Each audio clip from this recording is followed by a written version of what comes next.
What do you look at mechanics though? With mechanics, As far as mechanics go, obviously there is an ideal sprint model that you right? want to look at. Most of the time it's just kind of expelling those big demons that we see with a lot of kids. You'd be shocked at how many kids you see heel striking in a sprint.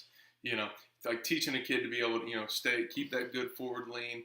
Don't be broken in their back. Don't be hunched over. Let's strike with our toe. Let's see a good knee drive. Don't be lazy and just kick your foot back.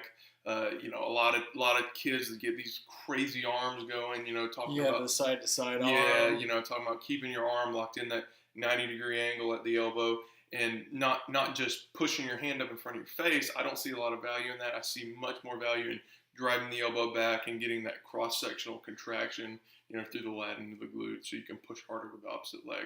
All right. Now, as far as like if someone comes to you and says, "I want to train to be a sprinter muscularly," are you looking at like anterior stuff, like quad dominant, posterior, hips and glutes?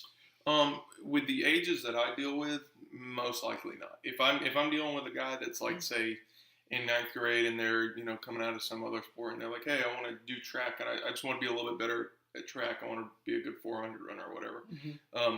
I'm going to look at basically, are there any big imbalances we're looking at?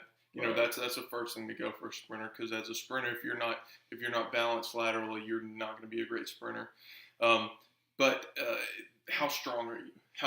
What's your relative strength? Now, obviously, absolute strength isn't going to be huge for these guys because we're talking about somebody moving their body, so they need to be able to move their body well. Right. So what's your relative strength? How much can you – I'm a huge proponent of the box squat, especially for a sprinter, because it is that hip activation mostly.